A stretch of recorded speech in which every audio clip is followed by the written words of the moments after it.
muchísimas gracias para esta bienvenida muy generosa. Ustedes tendrán que ser generosos y pacientes a pesar de lo que dijeron mis amigos y colegas. Mi español no es perfecto. Sobre todo es un español, diría, ambiental, ¿no? Es un español mimético. Quiere decir que llegando de Francia, de París, hace unas horas o como un poco más de un día, estoy muy maladroit. Y probablemente que después de unos días, después de la discusión con ustedes, va a mejorar, pero demasiado tarde. De todas maneras, me dijeron los amigos y colegas que fuese mejor hablar directamente en español que tener una traducción simultánea o consecutiva, y en consecuencia he dejado de lado el texto que ya era esbozado en francés y estoy aquí con mis notas y voy a tratar de hacer algo con esto. Antes de todo quisiera agradecer con profunda emoción a todos los que organizaron este coloquio, este acto, y quisieron invitarme como sobreviviente de la vieja época a inaugurar los actos. Espero mucho de la discusión de hoy y de mañana para mejor comprender lo en que fue participante hace muchos años con mi maestro Althusser y un grupo de alumnos acerca de él. Tengo que decir inmediatamente que aunque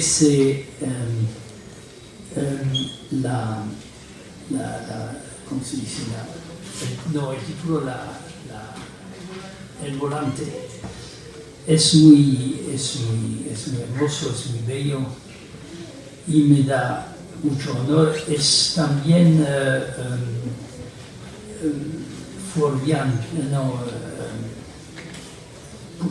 contiene una posibilidad de equívoco, porque da la impresión de que la obra paralela al Capital, publicada inicialmente en francés en 1955, a fines del año, poco después de que el mismo Althusser había publicado la colección de sus ensayos personales que diventaron un momento histórico importantísimo en la historia del marxismo del siglo X y del siglo XX.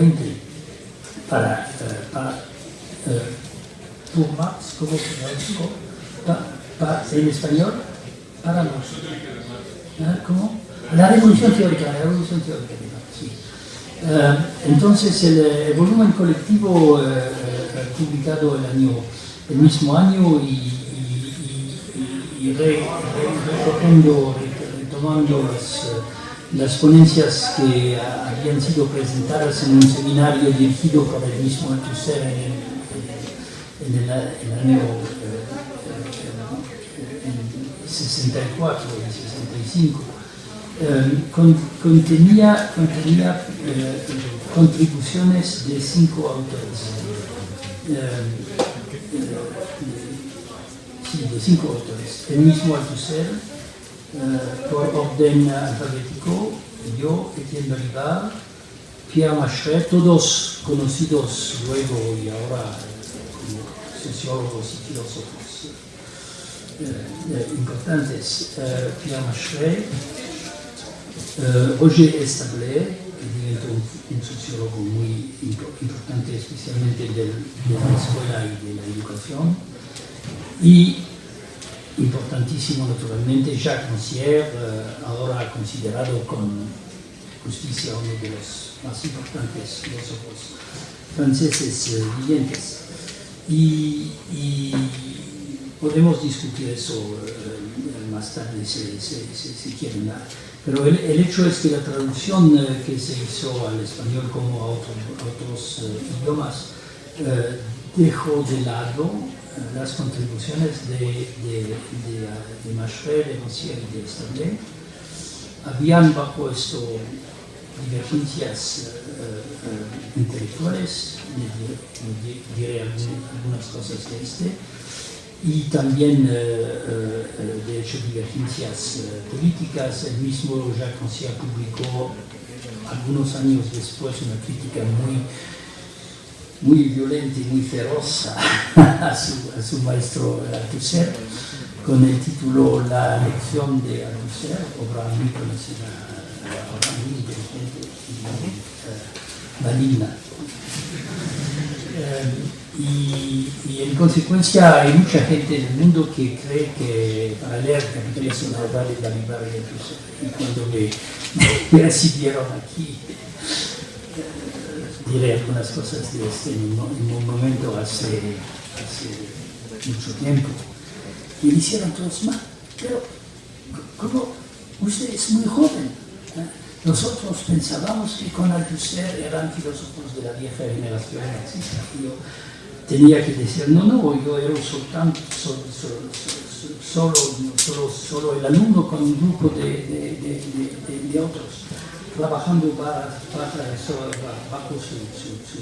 Entonces, el hecho de que otra vez me encuentro con él en este momento para mí es emocionante y ciertamente significativo, pero al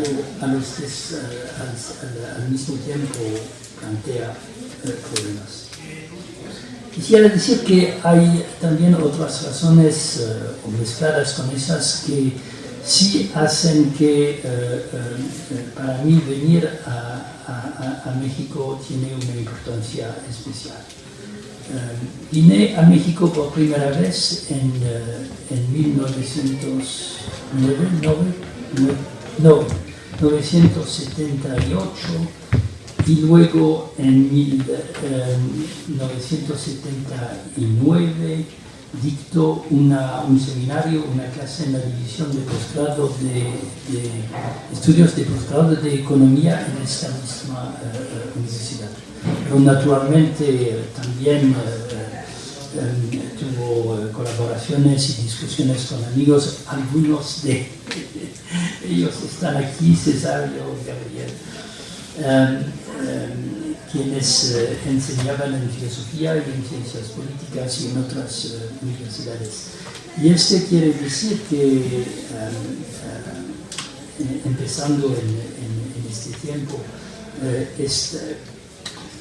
yo puedo establecer relaciones muy fuertes y estrechas de discusión, de conflicto a veces, intelectual naturalmente, pero también diría de fraternidad con intelectuales y militantes mexicanos. Y todo eso naturalmente sigue constituyendo, yo diría, un elemento crucial de mi memoria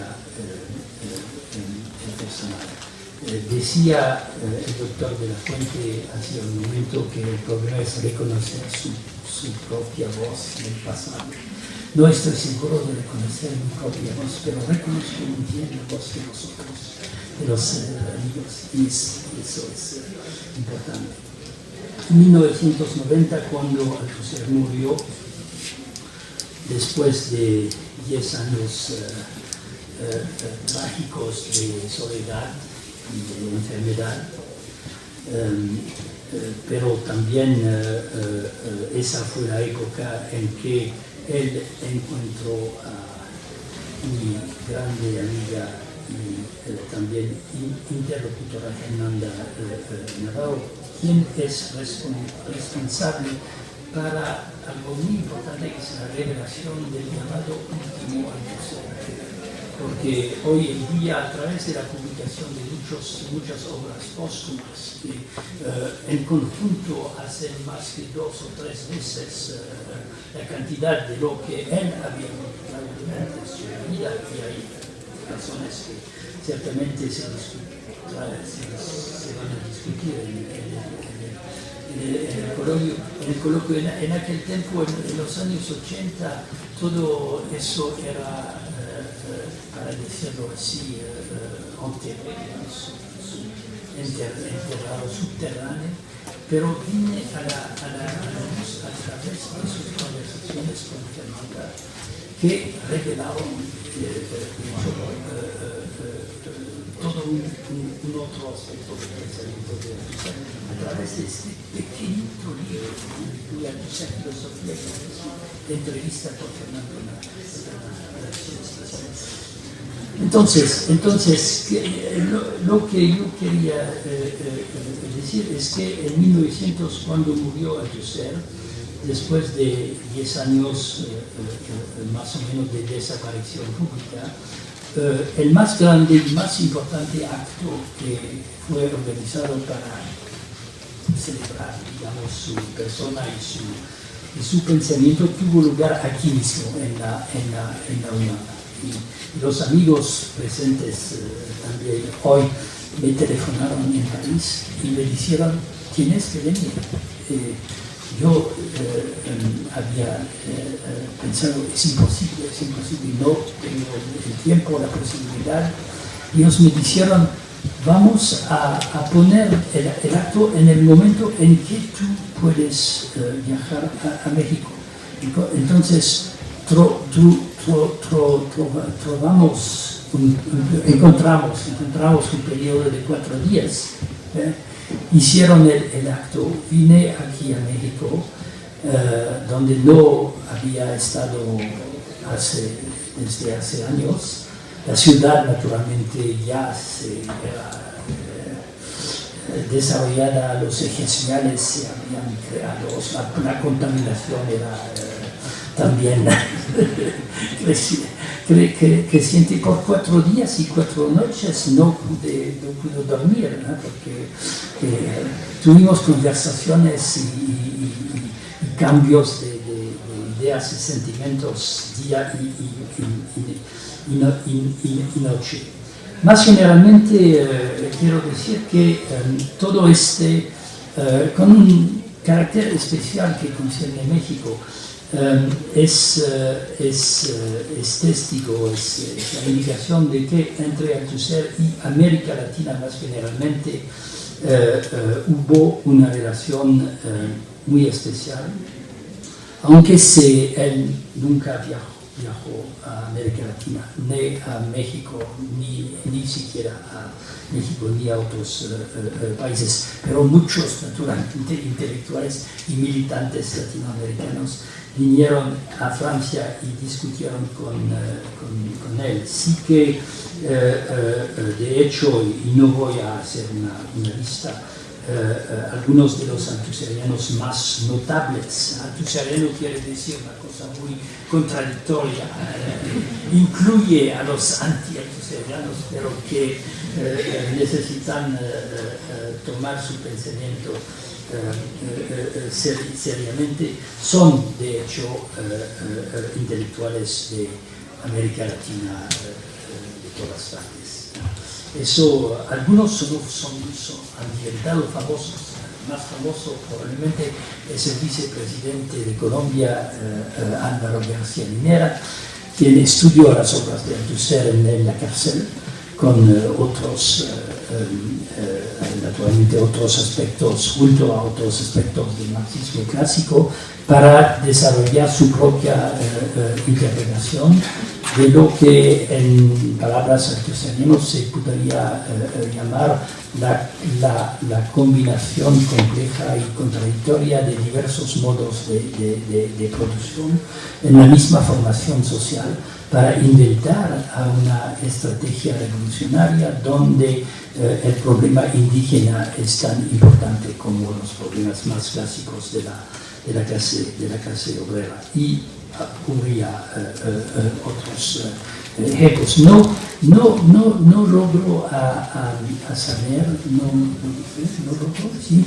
a saber si el llamado subcomandante Marcos, es decir, Sebastián Guillén, actualmente tuvo mis clases en la UNAM en 79, pero lo cierto es que algunos años después me encontraba en Estados Unidos haciendo clases allí y vine a encontrarme una estudiante, sí, quien me dijo,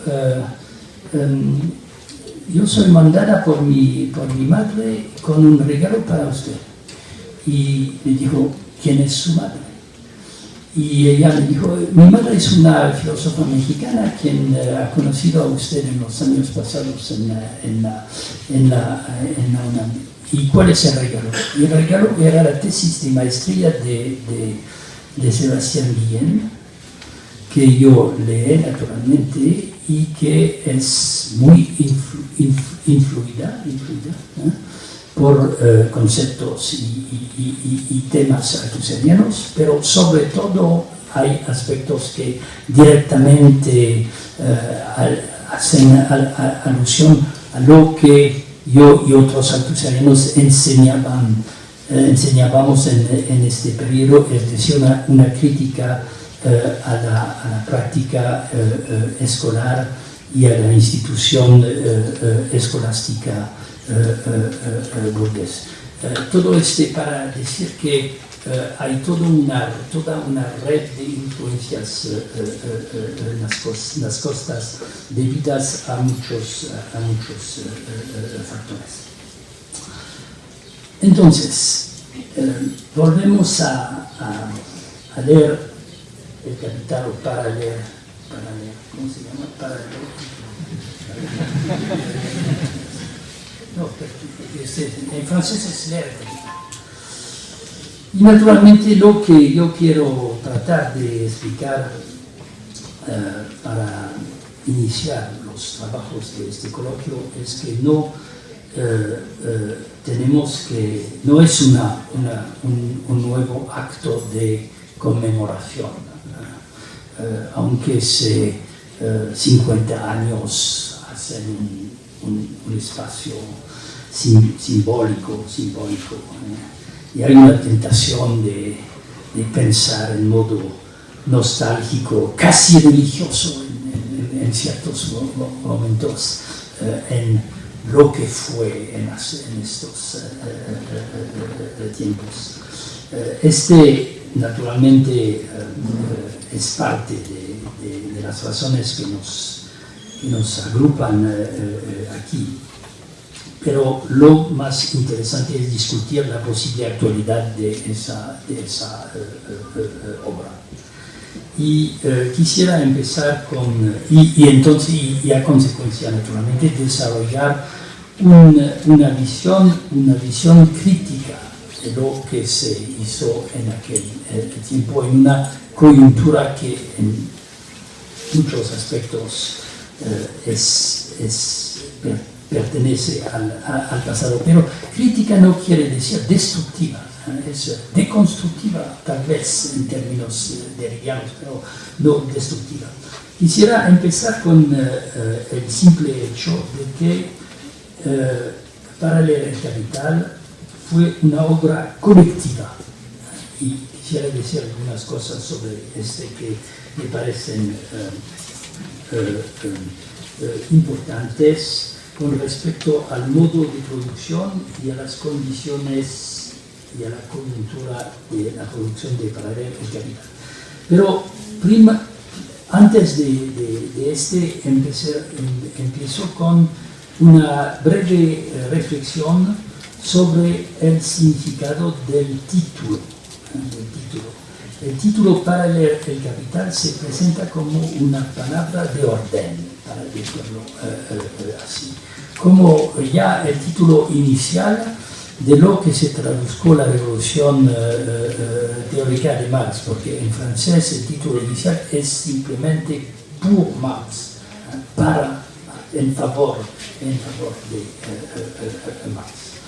Y todo el problema naturalmente es saber si esa palabra de orden fue en su tiempo una palabra intempestiva, o más bien una expresión, digamos, de corrientes dominantes del periodo y del momento. Y si suponíamos que tenía aspectos intempestivos, pero no solamente, ¿quiénes son los aspectos que todavía ahora pueden ser considerados críticos en este sentido? Entre 1965 y 2015, 50 años después, hemos atravesado, diría, dos ciclos sucesivos de recepción y de interpretación y de uso de la teoría marxista, en la que se inscribe el esfuerzo filosófico de Althusser. El primer ciclo de 65 a 1990. 1990 es la muerte de Althusser, pero es también el fracaso del sistema socialista real, llamado así, el sistema soviético, y como consecuencia el fin de un cierto modo de entender o siquiera de criticar la relación entre teoría marxista y movimiento revolucionario, más precisamente movimiento obrero. Termina con una crisis que el mismo Althusser y con otros señaló muy fuertemente ya a fines de los años 70, y finalmente un momento de triunfo, al menos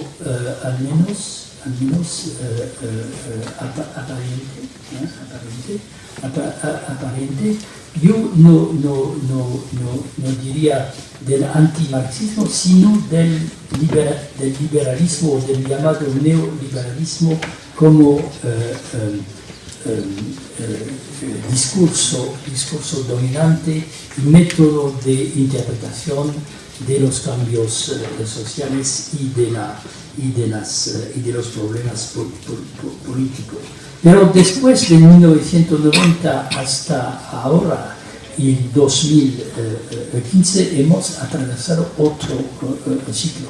Y el resultado, naturalmente, de este segundo ciclo no es volver al punto de partencia, sino más bien abrir un problema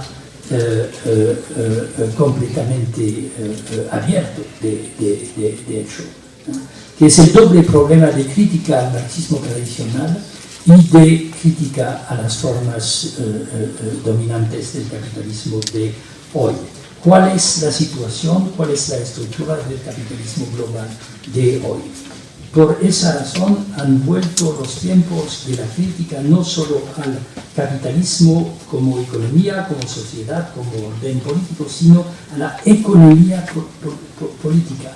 Y eso me hace pensar, en modo general, que necesitamos de otro corte epistemológico y de otra lectura sintomal para usar las palabras claves de que Althusser había propuesto en esos textos de ahora más de medio siglo. Necesitamos otro corte epistemológico y otra lectura sintomal. Voy a volver a la significación de estos términos, también para sobrepasar, diría, el obstáculo epistemológico que se mantiene o se encuentra a la vez en la primera crítica a la economía política desarrollada por el propio Marx. ¿Por qué sería el hecho de que la primera crítica a la economía política constituye un obstáculo epistemológico para la nueva crítica de la economía política que necesitamos hoy? Esencialmente, lo digo brevemente, porque el marxismo y también el propio Marx, por ejemplo, cuando él propuso la famosa distinción entre economía clásica llamada científica y economía vulgar, apologética, el discurso de los economistas burgueses, eso ha producido el efecto que la crítica a la economía política y a través de ella la crítica al capitalismo mismo se ha considerado como un hecho acabado, un hecho cumplido. Pero el hecho es que el capitalismo de hoy es muy diferente del capitalismo. Hay invariantes, naturalmente, hay elementos permanentes, pero las formas de organización del capitalismo de hoy son muy diversas de las del capitalismo de Marx, y el discurso de la economía política actual es otro discurso que el de los clásicos y incluso de los vulgares. Y en consecuencia tenemos que empezar de nuevo, siguiendo el ejemplo y tratando de aislar o de hacer emerger a los elementos que mantienen su valor crítica. Althusser y su grupo de alumnos tal vez pueden ayudarnos a hacer esto. Quiere decir salir del marxismo clásico sin duda, pero naturalmente depende de la definición. Y si tengo todavía un poco de tiempo, a finales de la mía ponencia voy a volver a la cuestión que puede sembrar puramente verbal, si nos definamos como marxistas o postmarxistas. En cierto sentido es lo mismo, pero es un problema es un problema de ilocución, de contexto.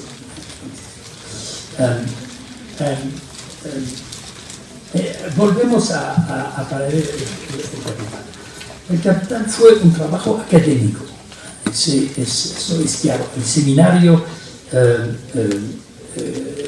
de que salió la obra publicada se organizó en el marco de una institución privilegiada en ciertos sentidos, una institución típica y central del sistema escolástico francés, como la UNAM aquí o el Colegio de México, la Escuela Normal Superior en París. Y en este sentido hubieron críticas, digamos, obreristas o movimentistas, quienes explicaron que no había sorpresa si finalmente el resultado era completamente teoricista e intelectual, etc., porque los autores mismos no habían ningún contacto directo con los obreros, con las luchas de clases reales, sino que todo se desarrollaba en su cabeza en un lugar académico. Esa es una simplificación, pero tenemos que tomar en cuenta no solo el lugar y la formación de los autores, pero también la coyuntura muy especial, en cierto sentido dramática, en la que esa obra, esa colaboración de estudiantes y de un profesor comunista tuvo lugar en esa escuela. No tengo naturalmente el tiempo para resumir todo eso. Voy a insistir en la significación de dos o tres fechas, si puede decir, inmediatamente precedentes a la redacción y al trabajo que produzco para leer El Capital. La primera fecha importantísima es 1956. De 56 a 65 hay menos de 10 años. Es el tiempo necesario para formar, para construir una conciencia de generación. En 1950 y 56, como escribió más recientemente el grande marxista operaísta italiano Mario Tronti en un texto bellísimo que se llama Noi operaisti, es la grande ruptura con las creencias, digamos, la adhesión fideísta a la idea del comunismo, porque es el año en que en la Unión Soviética se revelan los llamados crímenes de Stalin y se empieza el proceso de la desestabilización, que al menos virtualmente abre la posibilidad de un uso libre, digamos, y crítico de la teoría marxiana, inclusivamente al interior de las organizaciones comunistas. Pero es también el año, naturalmente, que nos da un carácter dramático de la represión de la revolución hungaresa. Y luego es un momento en que, en modo perfectamente contradictorios, los elementos de renovación, como dirá otro alumno de Althusser, famoso en América Latina, Régis Debray, en el libro que él escribió bajo più o menos las indicaciones de Fidel Castro en los mismos años. El momento de revolución en la revolución es de cambio de la idea de revolución misma. Ese aspecto transformativo está mezclado y reprimido en cierto sentido por otro movimiento de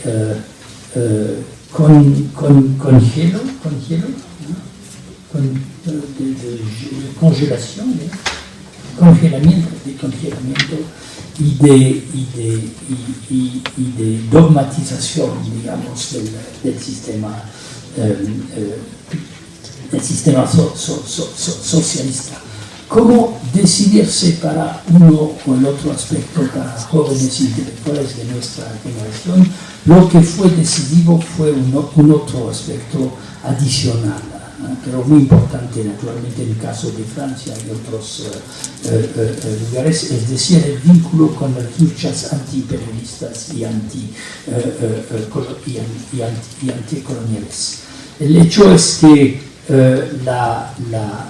en 1962 la revolución argelina o la lucha de independencia argelina logró su triunfo, su victoria, y para muchos de nosotros, todos nosotros en cierto sentido, sé que lo simplifico mucho, había una especie de correspondencia entre el triunfo de la revolución cubana en 1959 y el triunfo de la lucha de independencia argelina en 62, más otras luchas, naturalmente. Vietnam empezó un poco después. Tuvimos la impresión de que la historia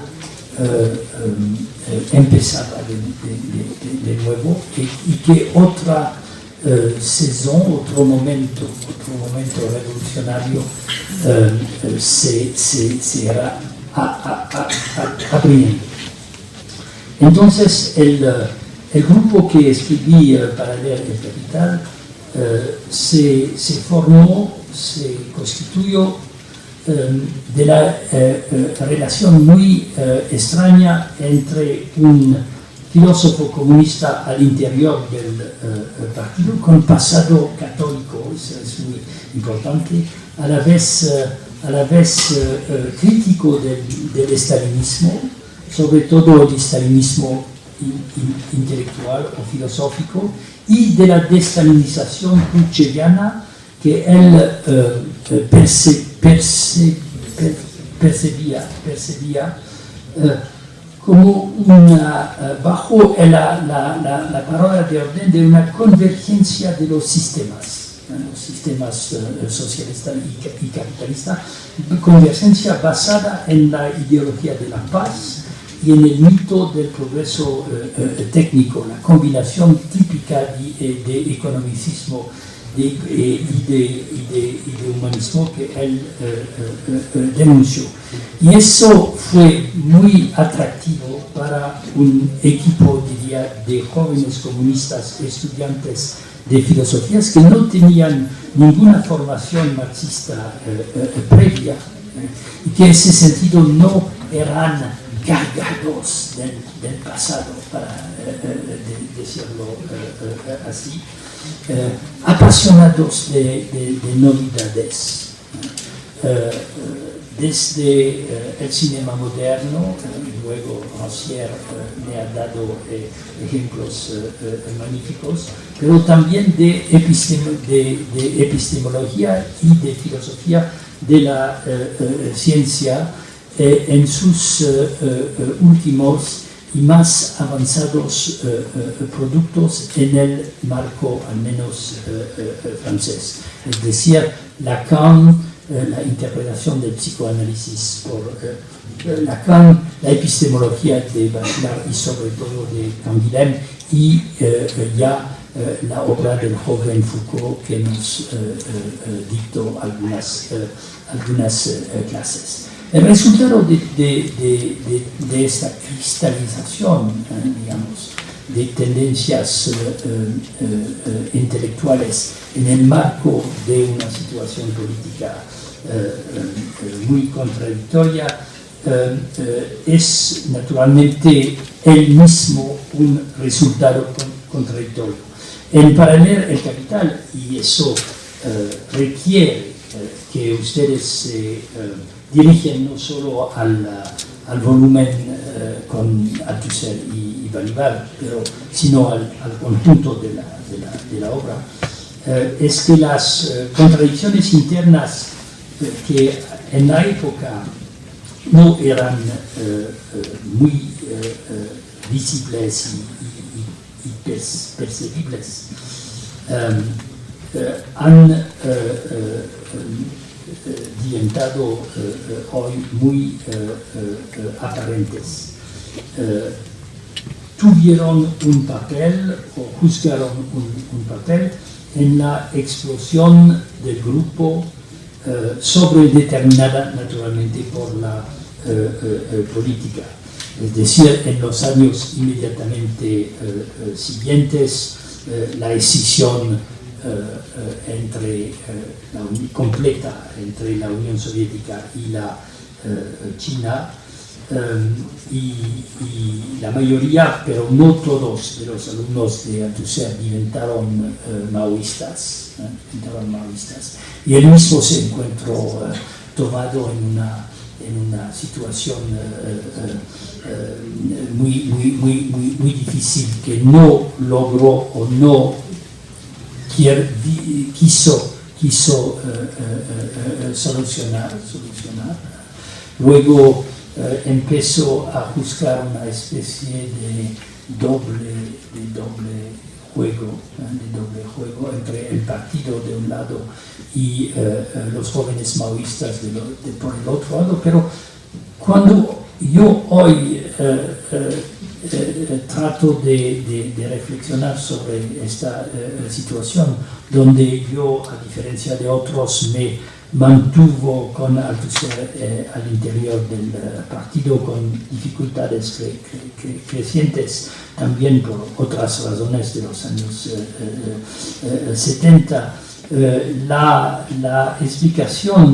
mejor explicación que yo encuentro es que Althusser era convencido, y había también un aspecto un poco místico en todo era convencido de que no solo la escisión entre diversas ramas del comunismo mundial era catastrófica desde el punto de vista político, sino que era inevitablemente o necesariamente algo provisional, porque él era convencido de que el adversario en todo caso permanecía lo mismo, el imperialismo mundial centrado, digamos, en Estados Unidos. Y es muy claro que él no ha habido la idea de que el imperialismo, y a través del imperialismo el sistema capitalista mundial, podía juzgar el mismo y utilizar las contradicciones internas del socialismo real para llegar a su desagregación y finalmente transformar en instrumento de una nueva etapa del desarrollo capitalista. Para volver a las contradicciones internas sobre el plano filosófico, yo diría que hoy es muy visible cuando se leen juntos las contribuciones de Jacques Rancière desde un lado y las que yo propuse escribe en el volumen. Hay un aspecto, yo lo digo sin acento pejorativo, hay un aspecto positivista en mi contribución, es decir, la idea dominante es la idea de la ciencia marxista, de la renovación y del desarrollo de la ciencia marxista como ciencia de los modos de producción y de las leyes de transformación o de transición de las sociedades de clases hacia las sociedades sin clases que nosotros imaginábamos en términos muy clásicos como socialistas o comunistas. Mientras que la contribución de Rancière, que también naturalmente usa la terminología de la diferencia entre ideología y ciencia, es una contribución donde el aspecto más importante es el aspecto crítico del marxismo, el aspecto crítico en sentido casi kantiano en ciertos momentos, reflexión sobre las condiciones de posibilidad de una experiencia de la sociedad o de la situación actual. En cierto sentido, cuando leo al último elemento que se añadió al volumen, es decir, el prefacio de Althusser, naturalmente el prefacio fue escrito después de todas las otras piezas, y como siempre, y el prefacio de Althusser, en la contribución de Althusser en el seno del volumen, hay momentos muy fuertes, muy bellos desde el punto de vista filosófico. Por ejemplo, su tentativa de desarrollar una concepción nueva del tiempo histórico, que es una concepción no vulgar, es decir, no lineal, sino múltiple y desigual. Althusser no había leído a Benjamin, ninguno había leído a Benjamin en este momento, al menos en nuestros círculos y también en muchos otros.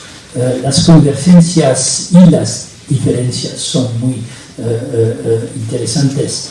Todo eso se inscribe en la grande corriente de crítica al evolucionismo típico del marxismo clásico, del marxismo vulgar. Este es un momento magnífico en la contribución de Althusser.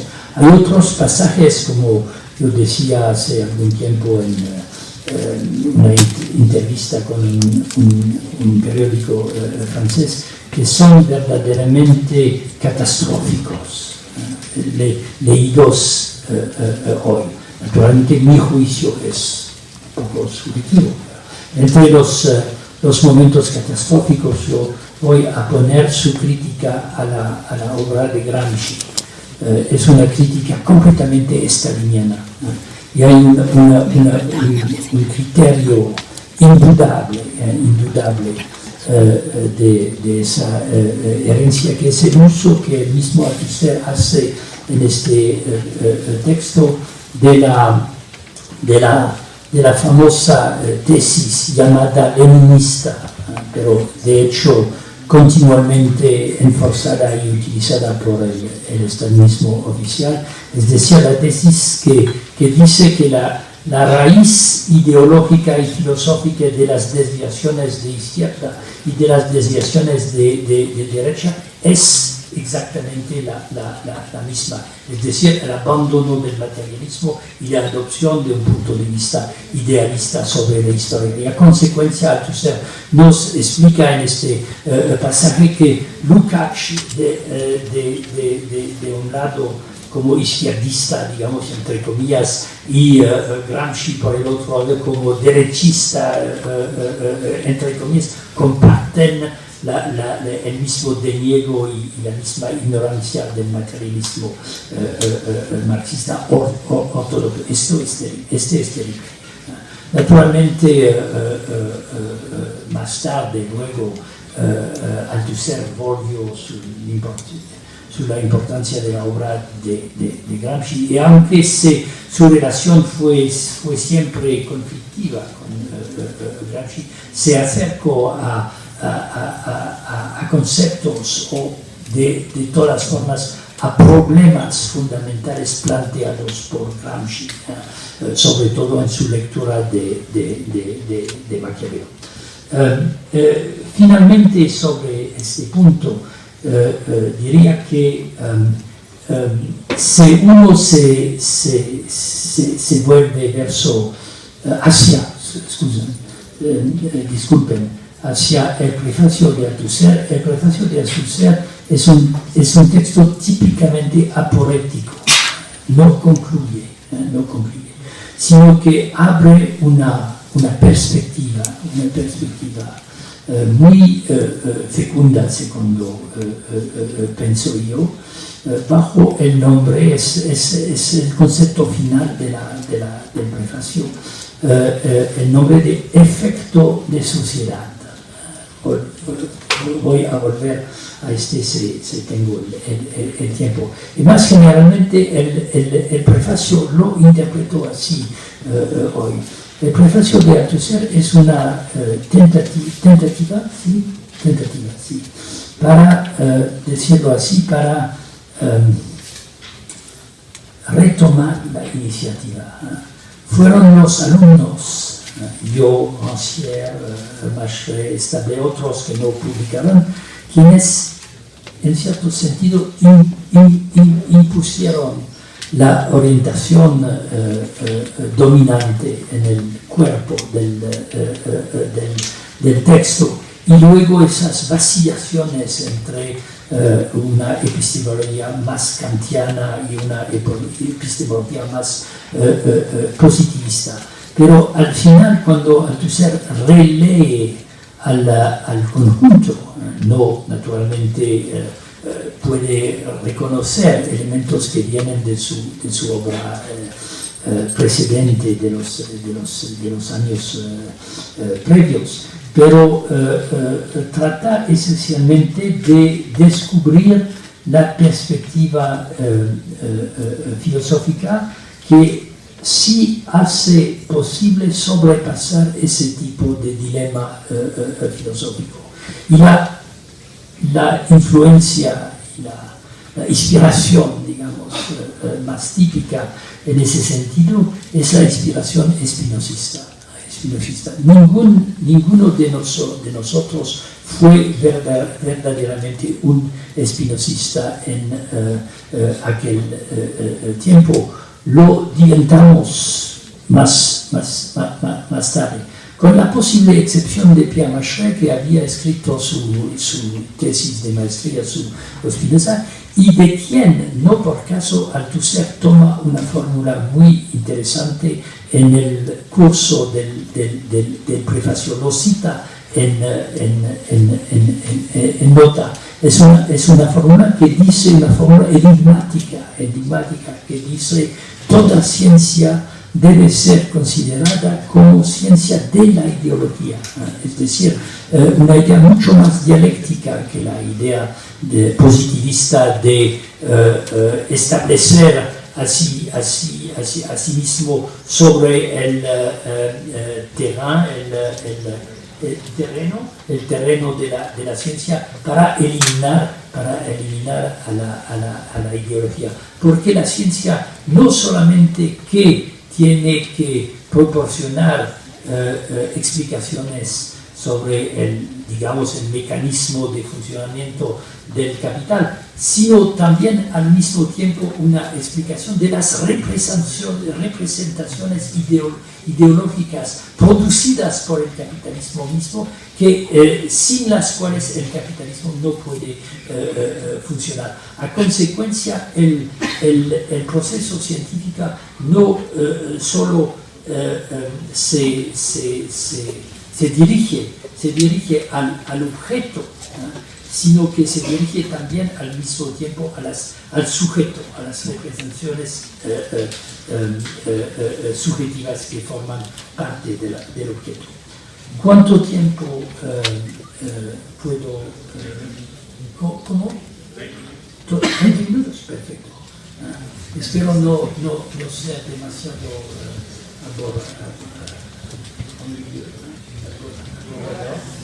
aburrido con mi español catastrófico. Gracias por su. Ahora, por último voy a pasar, sería una cosa muy lunga, a hablar de la situación de Althusser dentro de la historia del marxismo en aquel periodo, es decir, el problema del marxismo de Althusser y de la diferencia o no entre ese marxismo personal y el marxismo,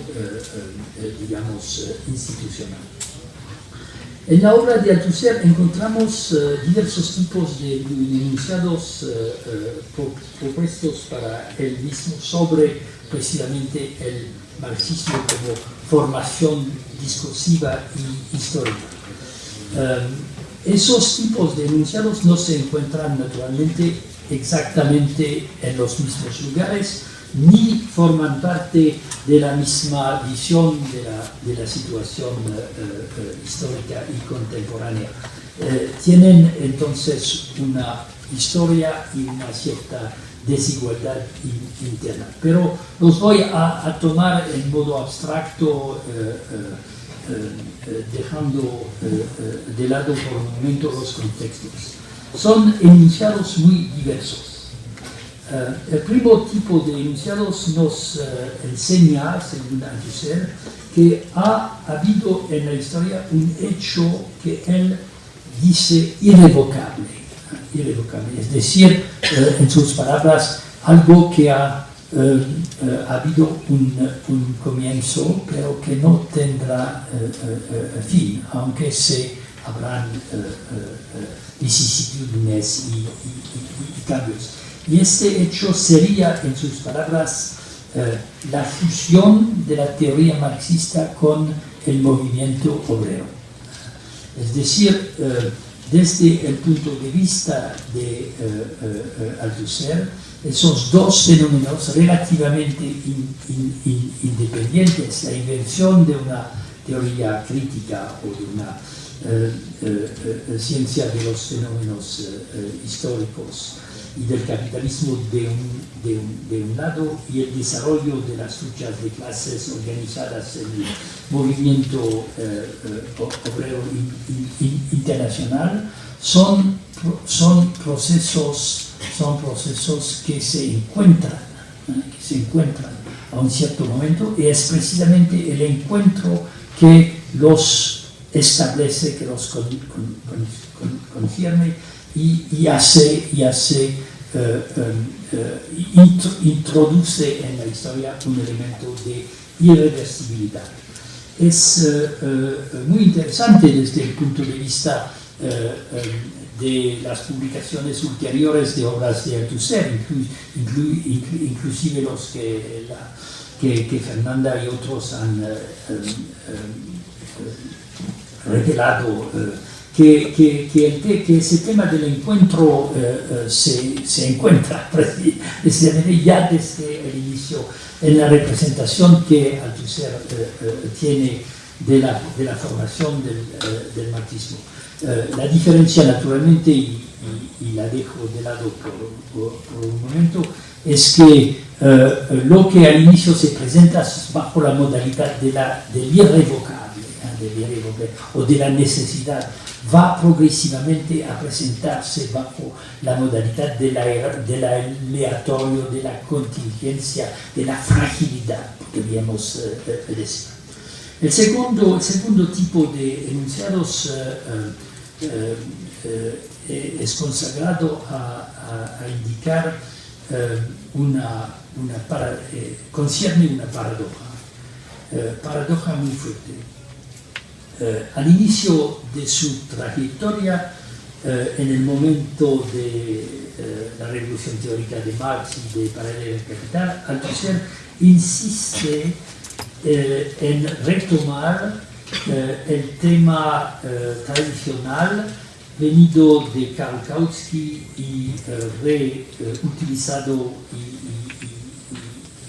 y también reforzado por el mismo Lenin, de la exterioridad de la formación de la teoría marxista con respecto a la historia de las luchas de clases y del movimiento obrero. Mientras que en el último periodo, lo que podríamos llamar el Althusser II o el Althusser II, lo que emerge después de la autocrítica a fines de los años 60 y que diventa explícito en medio de los años 70, la relación se invierte de exterioridad en interioridad, y Althusser aparentemente inverte completamente su epistemología, pasa, es muy conocido, de un punto de vista teoricista a un punto de vista politicista, para decirlo así, y lo acompaña con la idea que la relación orgánica entre discurso o teoría y movimiento y organización se ubica, se enraiza en la historia del movimiento obrero mismo. Eso llega finalmente, lo dejo de lado por el momento, fino a tesis que son casi fantasmáticas. Por ejemplo, hay momentos que existen, sobre todo en las obras póstumas publicadas ahora. Apenas han publicado un libro. Althusser ha escrito un número increíble de libros que no publicó, y que son libros terminados. ¿Por qué no los publicó?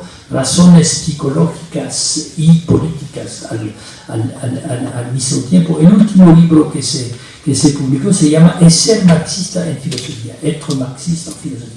Es un libro de 200 páginas, escrito en el medio de los años 70, verso 76, un momento muy, muy importante. Y lo lee inmediatamente antes de llegar aquí. Y encontré un tema que ya conocía, pero desarrollado hasta un punto casi, yo repito, casi fantasmático, para demostrar el opuesto de lo que él había sostenido inicialmente. Decía que Marx fuese un intelectual burgués, fuese un académico, naturalmente convertido en revolucionario por las circunstancias de su época y el encuentro, es cierto, con militantes revolucionarios de su tiempo. Él ahora, Althusser, nos explica que el marxismo nació al interno del movimiento obrero. ¿Cómo explicar que el marxismo nació al interno del movimiento obrero? Se fue inventado en la cabeza de Marx. Respuesta fantasmática. Althusser tenía un amigo muy querido y muy cercano que se llamaba Engels. Y Engels vivía con una mujer obrera inmigrada de origen irlandés que se llamaba Mary Burns. Entonces, el proceso de inoculación de los valores y de las ideas materialistas y proletarianas es el siguiente. La Mary Burns, mujer proletariana, inoculó el punto de vista de clase en la cabeza de Engels, que la transmitió inmediatamente a Marx. Y así podemos entender que eso es un fantasma muy interesante. Y finalmente hay el tercer tipo de formulaciones que concierne la crisis del marxismo. Son formulaciones sobre todo de los últimos años antes de la catástrofe, el meurtre, como se dice, el asesinio, la matanza de su mujer. Este tema, sobre todo propuesto en la famosa intervención en el coloquio de Venecia en 1977, un encuentro entre militantes intelectuales de la izquierda comunista europea, más o menos opuestos a la orientación dominante del eurocomunismo, el grupo italiano, el manifesto, etc. Y militantes críticos, disidentes, pero socialistas o marxistas de los países socialistas. En esta intervención explica Althusser que las raíces profundas de la crisis del marxismo yacen en el hecho de que el marxismo se demostró incapaz de aplicar sus propias categorías de interpretación de la historia a la comprensión de su propia historia, es decir, de sus propias obras, de los efectos producidos por la intervención de ideas y estrategias revolucionarias de origen marxista en la historia. Es decir, el marxismo parece capaz de explicar todo, salvo su propio papel histórico, directo o indirecto a través de instituciones. Y eso tendría que ver con elementos ya presentes en el mismo Marx. Es una idea muy profunda, pero a lo mismo tiempo, ¿no? He hablado italiano hace algún tiempo. Es una tesis radical, es un límite radical, pero al mismo tiempo una tesis muy equívoca per quanto riguarda, ¿sí? Con respecto a sus consecuencias. Es aquí precisamente que nos encontramos en el punto límite donde hay que decidir o bien para la idea que un nuevo marxismo puede surgir. El marxismo autocrítico, el marxismo que tiene esa capacidad de interpretación histórica, materialista de su propia historia y del socialismo real, etc.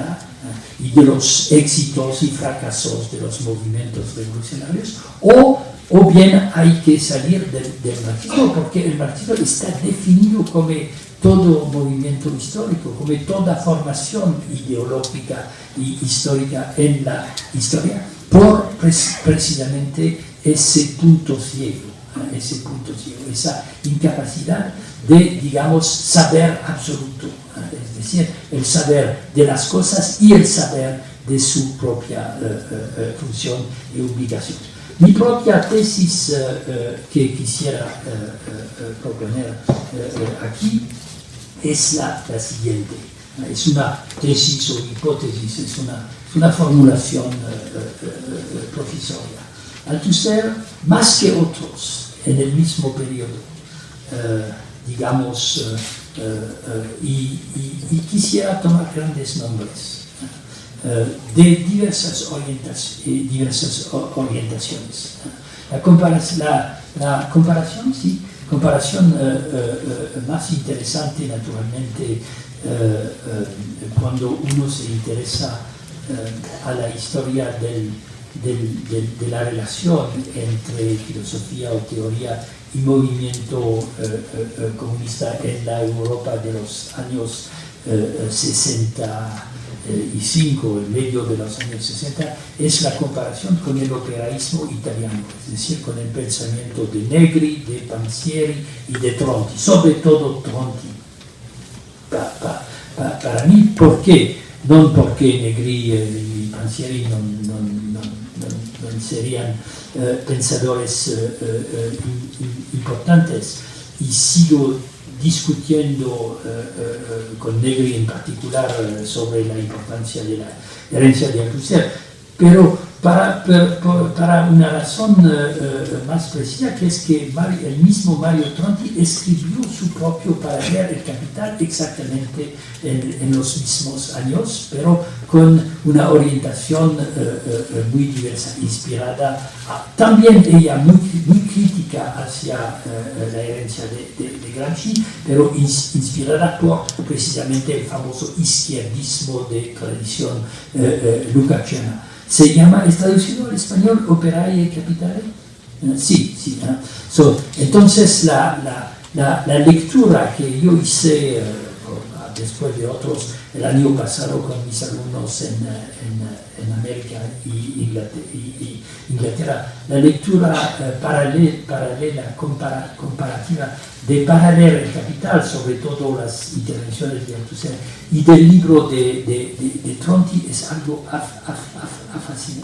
fascinante, porque comparten ciertos puntos de partida, sobre todo la idea de que el problema central es el pasaje por Marx a inicios de la crítica de la economía política, de la idea de valor del labor a la idea de valor de la fuerza laboral, es decir, el tema de la explotación, como relación social, como forma social, y luego naturalmente van en direcciones absolutamente opuestas. Desde un lado el tema lukácsiano del antagonismo clase contra clase al interior de la fábrica, y la representación de la sociedad entera como una grande fábrica domina el pensamiento de Tronti, mientras que el pensamiento de Althusser se desarrolla completamente acerca de la idea de la sobredeterminación. Es decir, no hay un antagonismo sencillo, hay una acumulación o una complejidad de antagonismos y de tiempos. Entonces la comparación con Tronti es muy interesante, pero la comparación con Habermas sería también muy interesante. Es el momento más o menos en que Habermas empieza a tratar de contribuir sobre las espaldas, para decirlo así, o resumiendo y reorientando la herencia de la escuela de Frankfurt, de francófono hacia una teoría de la esfera pública de la sociedad burguesa que al menos al inicio, no luego, no más tarde, al inicio se basa en una reconstrucción del marxismo. El tema de la reconstrucción del marxismo es un tema común a todos estos autores. Pero lo que señala únicamente la posición de Althusser es precisamente haber sido, yo diría, el filósofo del fin del marxismo en la doble significación posible de esta noción de fin, o la doble interpretación posible.